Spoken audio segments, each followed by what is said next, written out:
इस क्वेश्चन में यूरिया का सॉल्यूशन का बॉइलिंग पॉइंट दिया हुआ है 100.18 डिग्री सेंटीग्रेड। तो यहाँ पर डेल्टा टीबी का वैल्यू क्या आ जाएगा, ये जाएगा 0.18।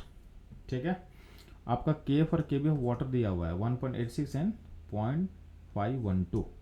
आपसे पूछा गया है कि ये सॉल्यूशन कब फ्रीज करेगा, कितने टेम्परेचर पे सॉल्यूशन फ्रीज करेगा इन डिग्री सेंटीग्रेड। तो ध्यान देंगे, आपका जो आंसर नेगेटिव में होगा तो जो पॉजिटिव वैल्यू है उसको तो आप हटा सकते हो, क्योंकि आपका जो फ्रीजिंग पॉइंट होगा वाटर यानी 0 डिग्री से नीचे होगा, यानी आपका जो आंसर डिग्री सेंटीग्रेड में होगा नेगेटिव होगा। आपका आंसर डिग्री सेंटीग्रेड में नेगेटिव होने वाला है, यानी हम डायरेक्टली बोल सकते हैं कि ऑप्शन ए और सी तो नहीं होने वाला है।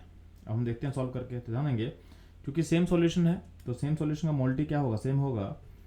तो delta T B equal to क्या होता है बच्चों, ये होता है K F K B M, और delta T F equal to क्या होता है बच्चों लोग, के एफ एम। अब यहाँ पे आप यहाँ इसका मोल्टी क्या हो, मोल्टी होगा delta T B by K B, और यहाँ से मोल्टी क्या निकालोगे आप, delta T F by K F. अब दोनों मोल्टी चूंकि सेम ही है तो दोनों को इक्वेट कर सकते हो। तो delta T B by K B equal to delta T F by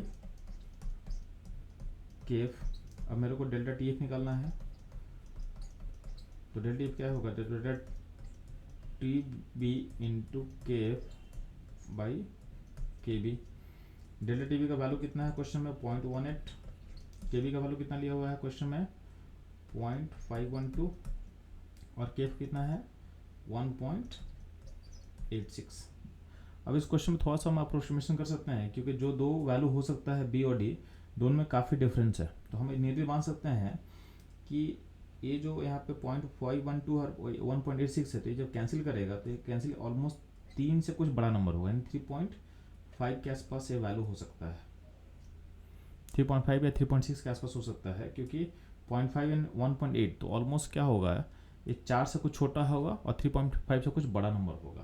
तो ये 3.5 से कुछ बड़ा नंबर है, यानी ये इसको आप 3 और 4 के बीच का नंबर मान सकते हो। और ज़्यादा क्लोज किससे होगा, तो नियरली आप 4 और 3 के बीच होगा, तो मतलब 3.5 के आसपास इसको आप सेफली मान सकते हो।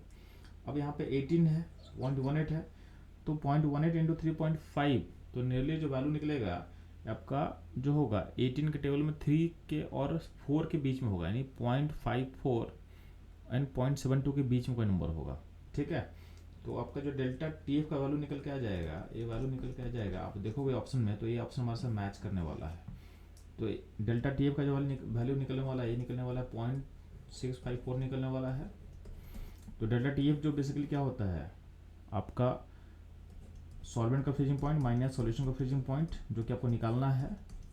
अब सॉल्वेंट का फ्रीजिंग पॉइंट 0 डिग्री होता है, तो 0 minus delta T F dash, इसका वैल्यू 0.654 डिग्री है। तो अल्टीमेटली जो सॉल्यूशन का फ्रीजिंग पॉइंट निकल के आएगा वो नेगेटिव निकल के आ जाएगा, -0.654 निकल के आ जाएगा डिग्री में। तो आपका जो ऑप्शन बी होगा हमारा करेक्ट आंसर होगा। तो ये था इस क्वेश्चन का सॉल्यूशन एनालिसिस। मूव करते हैं हम लोग नेक्स्ट क्वेश्चन पे।